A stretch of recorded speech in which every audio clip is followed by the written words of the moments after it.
你聽好，你留低嘅錢，最後可能唔係遺產，係一場災難。如果你想喺人生下半場活得明白，走得體面，唔俾錢，銀同人情拖落地獄，呢個頻道就係你嘅護身符。你唔係關注咗一個頻道，你係幫自己請咗一道平安符。今日唔講邊度嘅點心最正宗，亦唔講邊度嘅紅酒最醇厚，我哋講一個所有中老年人都心驚肉跳，但又唔得唔面對嘅話題，錢。你聽清楚，呢世人最慘嘅事唔係冇錢使，而係錢仲喺銀行度，你個人就已經瞓咗喺病床上，喐都喐唔到。又或者你斷氣嗰一刻，你嘅仔女唔係喺床頭喊你，而係喺病房門口為咗嗰幾本存摺打到頭崩額裂。我見得太多啦，真係喺個最後一刻，人性入面嘅醜陋會好似落完雨嘅霉菌咁，大片大片咁滲出嚟。呢個就係命理入面講嘅財聚則禍至。你以為你積落嘅係福報，唔係，好多時候你積落嘅係一個計時炸彈。所以今日我要教你一套最狠嘅生財術，記住係狠，對自己狠，對執念狠。我哋要做嘅係死之前一毫子都唔好留俾人去爭。呢個唔叫敗家，呢個叫頂級嘅人生智慧，叫真正嘅善終。你諗下風水上面點講？財為養命之源，業為奪命之因。同一筆錢用喺自己身上就係福，留喺身後就係債。呢個道理幾多人一世都參唔透，好多人勞碌一世，慳到連件好衫都唔捨得買，連餐好嘅都要諗半日。你問佢點解，佢會一臉慈祥咁同你講：我要幫仔女留啲底，怕佢哋以後日子唔好過。我同你講，呢個就係天底下最大嘅痴心同愚蠢。你以為你留嘅係愛，唔係，你留嘅係禍根。命理上面有句話叫過後之陰，反損後人。你幫仔女鋪得太厚，佢哋嘅命格反而承受唔住。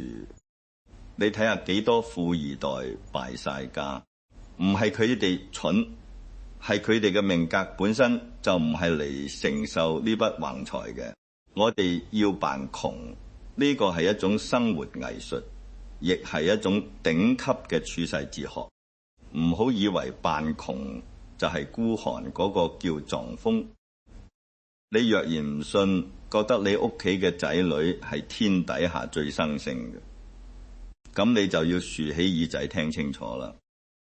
因為白眼狼從來唔係一日練成嘅，往往係你親手餵出嚟嘅。呢個道理到底有幾深？你聽落去就知。我哋先講第一層利害關係。呢個世上所有嘅關係剝開嚟睇，其實都有利益嘅影子。父母仔女之間血濃於水係冇錯，但你唔好忘記水入面如果滲咗太多金，呢啲水就濁晒。當一個後生仔知道屋企有座靠山，有一筆佢呢世世都唔使奮透就攞得到嘅遺產，嗰陣佢嗰股精氣神啪一聲就斷咗。從命理嘅角度講，一個人嘅財運係要靠自己去行嘅。你將現成嘅財擺喺佢面前，等於係截斷咗佢嘅財路。風水上面有句話叫財不入急門。你急住將錢推俾仔女，呢筆錢唔單止守唔住，仲會反噬成個家庭嘅運勢。你睇嗰啲所謂嘅富二代，真正成才嘅有幾個？大多數都係混吃等死。點解？因為冇咗飢餓感。你以為你係喺度幫仔女兜底，其實你係喺度幫佢抽筋剝骨。你將存摺往台面一拍，同佢講仔老豆有500萬，以後全部係你嘅。完啦，佢聽日返工可能就夠膽同老細拍台，後日就夠膽去投資啲唔的譜嘅生意大，後日就開始諗點樣將你呢500萬提前攞到手，因為呢筆錢嚟得太容易。佢唔會心痛，佢只會覺得係理所當然。呢個就係因果，你種咗容易嘅因，就一定收敗家嘅果。所以點解要扮窮？就係要維持嗰種飢餓感。你要俾仔女覺得老豆，我雖然有口飯食，但都冇乜餘糧。你想過好日子，唔好意思，你自己去闖。呢種窮係俾仔女嘅一份磨礪，係俾佢可以好似個人咁喺社會上面企得穩嘅根本。命理上面講，一個人嘅八字入面，如果印星太旺，即係父母庇蔭太重，反而會克制佢嘅食傷，即係佢嘅創造力同揾死能力。你越保護佢，佢越廢。呢個唔係迷信，呢個係千百年嚟驗證過嘅規律。再講落去，我哋要傾下風險。最忌諱嘅一件事就係你仲未入棺材前，就先入咗仔女嘅口袋。我見過太多老友記，一世風風光光，到老嗰陣，將間屋過戶俾個仔，存款分俾個女，諗住自己可以安享晚年。結果呢，間屋過戶咗，新抱嘅面口變咗，存款分完咗，個女返屋企嘅次數少咗。呢個唔係我喺度講古仔，呢個係血淋淋嘅人性。從風水嘅角度講，你將自己嘅資產全部轉出去，等於係將自己嘅氣場散晒。一個人嘅氣場一散，佢喺屋企嘅地位就冇咗佢嘅健康運，貴人運都會跟住衰落。你睇下好多老人家一將間屋過戶出去，身體就開始出問題。呢個唔係巧合，呢個係氣散則體衰嘅道理。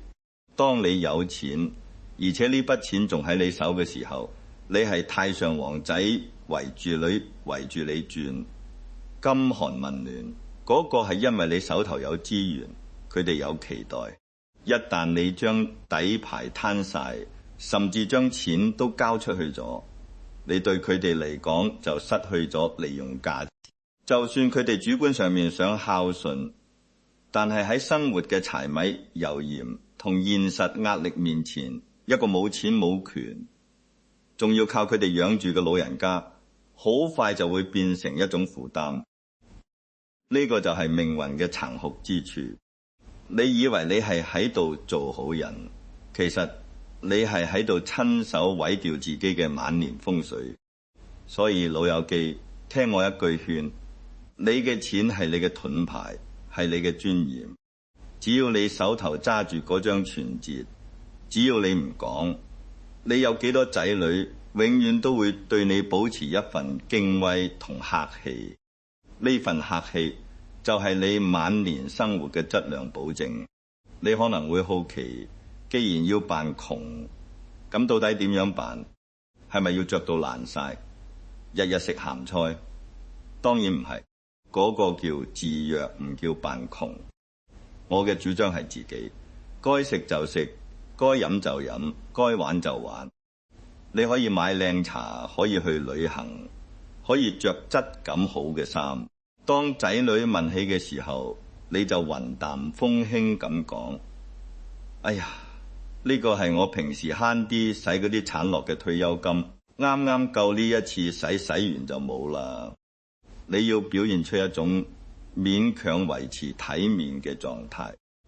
你可以同仔女講：你而家嘅退休金應付醫藥費同日常開銷就差唔多啦，偶爾仲可以剩啲錢買個細禮物俾孫仔，但大錢係冇嘅。呢個就係風水上面講嘅藏風聚氣。你嘅財唔外露，你嘅氣場就穩，你嘅運勢就順。反過嚟，你日日晒命，日日話自己有錢，嗰個叫泄氣，蝕到最後人財兩空。更加高級嘅扮窮係哭窮。當仔女想問你借大錢去買車換樓嘅時候，你要比佢更加愁。你要拉住佢隻手講：鐘仔啊，我都想幫你，但我呢2年身體唔好睇醫生，食藥使咗唔少，手頭真係冇乜餘錢啦。我仲擔心邊日攤喺床度冇人理添。你睇呢個時候，好奇心就轉到仔女身上啦。佢會諗老豆到底仲有幾多，佢會觀察你，但佢唔敢輕慢你，因為佢知道你手頭可能仲有嗰啲壓箱底嘅錢，但佢唔知道具體係幾多。呢個就形成咗一種微妙嘅制約。從因果嘅角度講，你呢種做法其實係一種善巧方便。你唔係喺度騙人，你係喺度用智慧去保護成個家庭嘅和諧。佛家講方便法門，有時候一句善意嘅謊言勝過1000句大實話。你嘅扮窮，表面上係騙仔女，實際上係喺度成就，佢哋亦係喺度保存自己。呢個因果種落去嘅係善因，收翻嚟嘅一定係善果。呢種策略驗證起嚟非常之快，你而家就可以試。如果你按照我講嘅，唔再顯山露水，你會發現你同仔女之間嘅關係反而變得單純咗。佢哋唔再盯住你個口袋，而係開始關注你嘅身體。唔係佢哋蠢，係佢哋嘅命格本身就唔係嚟承受呢筆橫財嘅。你馬上就可以驗證。今個禮拜返去試下同仔女講，最近身體檢查使咗唔少錢，手頭緊咗好多。你睇下佢哋嘅反應，你就知道我講嘅係唔係真。喺呢個過程入面，你唔單止保住咗自己嘅養老錢，仲觀察到咗邊個先係真正有孝心嘅仔女。嗰個喺你窮嘅時候依然願意陪你飲茶，願意買件毛衫俾你嘅仔女，先至係你真正可以依靠嘅人。而嗰啲一聽講你冇錢就慢慢疏遠嘅人，正好你都睇清咗佢哋嘅真面目，慳翻你以後將畢生積蓄交俾白眼狼。呢個就係命理上面講嘅，逢貧識真友，患難見真情。你唔經歷一次窮，你永遠唔知道邊個係真心對你好。我哋再深化一層，呢個扮窮背後其實藏住一種慈悲。你諗下，如果你露咗父仔女之間為咗分呢啲家產，可能會打到頭破血流，你而家閉口唔提，其實係俾咗佢哋一個和平相處嘅理由。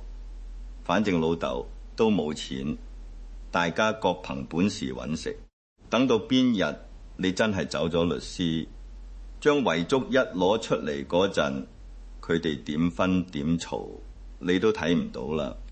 至少你活住嘅每一日已經係清靜嘅。風水上面講，一間屋最忌爭氣。如果屋企入面嘅人日日為錢爭為利嘈，呢間屋嘅風水就徹底壞晒。你扮窮，其實係喺度護住成間屋嘅風水，護住成個家庭嘅氣運。呢個功德大過你捐幾多錢去廟度。人生去到某個階段，最難得嘅就係清靜2個字。食一碗雲吞麵係清靜，飲一壺普洱都係清靜。呢啲清靜都需要你手頭嗰啲老伴嚟撐住。我識得一個老華僑喺東南亞揾咗唔少，晚年返老家兒孫滿堂。佢聰明得好緊，每年過年只係俾孫仔包個細利是，平時着嘅都係普通布鞋。仔女成日私底下講話，老豆喺外國將啲錢蝕晒啦，但既然係親老豆，總要養住佢，於是大家輪流接佢去住。雖然冇大魚大肉，但總歸有熱湯熱水嘅照顧。直到佢90歲高齡過身，律師公布佢喺海外仲有幾處物業，同一筆巨額信託仔女全部都呆咗。但亦都係呢個時候，大家先至回過味嚟。呢個老人家硬係靠住扮窮，喺晚年享受咗成30年嘅真情。如果佢一返嚟就宣布自己有億萬家財，你諗下，嗰30年佢仲瞓得安穩咩？恐怕日日都要防住邊個嚟呃錢，邊個喺藥入面落毒啦。呢個就係因果報應嘅最好證明。佢種咗床嘅因，收咗安樂嘅果。如果佢種咗怒嘅因，收嘅可能就係眾叛親離嘅果。所以老友記，錢呢樣嘢生唔帶嚟，死唔帶去，但呢世人點樣用佢嚟換取最大嘅幸福感，呢個先至係本事。你將錢明晃晃咁擺喺台面，嗰個叫土豪，嗰個叫冇見過世面。你將錢藏喺心入面，將尊嚴寫喺面上，將日子過得穩穩當當，嗰個先至叫高人。風水上面講，真正嘅大富之人從來都係財不露白。你睇古代嗰啲大戶人家，門面都係低調嘅，但入到去先知別有洞天。做人都係一樣，你越低調，你嘅氣場越穩，你嘅福報越厚。而家嘅後生仔壓力大，我理解，但作為父母，我哋最大嘅責任唔係俾佢哋幾多金山銀山，而係教識佢哋點樣喺冇金山銀山嘅情況下都可以活落去。你嘅窮係俾佢哋最好嘅挫折，教育你嘅床係俾自己留嘅最後一道防線。從命理嘅角度講，一個人要行好運，一定要經歷過苦。你將所有嘅甜都擺喺仔女面前，等於係剝奪咗佢哋幸運嘅機會。你嘅扮窮其實係喺度幫佢哋積福。呢個道理好多人一世都參唔透。唔好再去羨慕隔籬老王顯擺仔女買俾佢嘅名牌表啦。可能老王背地裏已經將房產證都交出去咗，日日睇新抱面口添。你要做嘅就係守住你嘅秘密，守住你嘅底牌。你聽好，你留低嘅錢最後可能唔係遺產，係一場災難。我呢一世食過最貴嘅飯，亦蹲過路邊檔，交過最有錢嘅朋友，亦見過最落魄嘅靈魂。我總結出嚟嘅經驗就係，錢係人嘅膽，床係人嘅志。你要好似個老頑童咁，將嗰啲家底藏到實一實。呢個唔單止係為咗你自己，更加係為咗家庭嘅和睦。如果仔女問你，老豆，你到底賺咗幾多？你就笑眯眯咁同佢講，夠我買副靚棺材，剩低嘅你要自己去揾。呢種態度先至係真正嘅通透。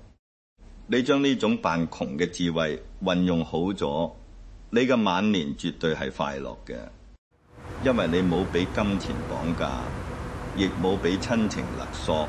風水上面講，一個人嘅晚年運好唔好，好大程度取決於佢識唔識得收。年青嗰陣要去闖去搏，到咗晚年就要收住你嘅財，收住你嘅氣，收住你嘅心。你收得好，晚年就安穩；你收唔住，晚年就動盪。呢個係天道，唔係我講嘅。好啦，講咗咁多，你係咪覺得心入面豁然開朗咗？其實人生嘅秘密往往就喺呢啲睇落自私嘅智慧入面。生活唔係電影，冇嗰麼多大團圓結局。我哋要學識幫自己寫劇本。如果你覺得我今日講嘅呢啲說話可以俾你喺嗰啲紛亂嘅家務事入面，你出一啲頭緒，又或者俾你對人性有咗咁麼一丁點新嘅認識，咁我哋就係同路人。我呢世人最唔中意講大道理，只中意講啲真話，講啲有味道嘅話。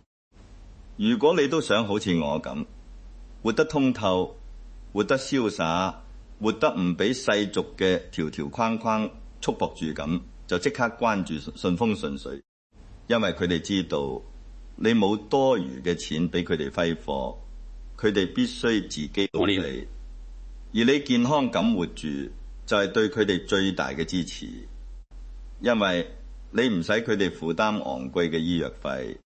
如果你想喺人生下半場活得明白，走得體面，唔俾錢銀同人情拖落地獄，呢個頻道就係你嘅護身符。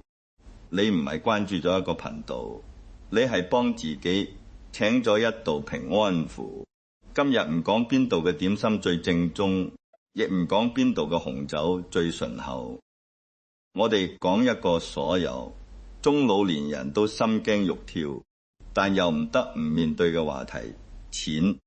你聽清楚，呢世人最慘嘅事唔係冇錢使，而係錢仲喺銀行度，你個人就已經瞓咗喺病床上，喐都喐唔到。又或者你斷氣嗰一刻，你嘅仔女唔係喺床頭喊你，而係喺病房門口為咗嗰幾本存摺打到頭崩額裂。我見得太多啦，真係喺個最後一刻，人性入面嘅醜陋會好似落完雨嘅霉菌咁，大片大片咁滲出嚟。呢個就係命理入面講嘅財聚則禍至。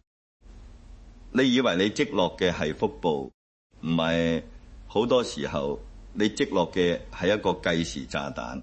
所以今日我要教你一套最狠嘅生財術，記住係狠，對自己狠，對執念狠。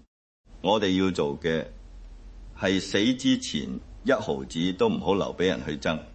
呢個唔叫敗家，呢個叫頂級嘅人生智慧，叫真正嘅善終。你諗下風水上面點講？財為養命之源，業為奪命之恩。同一筆錢用喺自己身上就係福，留喺身後就係債。呢個道理幾多人一世都參唔透，好多人勞碌一世，慳到連件好衫都唔捨得買，連餐好嘅都要諗半日。你問佢點解，佢會一臉慈祥咁同你講：我要幫仔女留啲底，怕佢哋以後日子唔好過。我同你講，呢個就係天底下最大嘅痴心同愚蠢。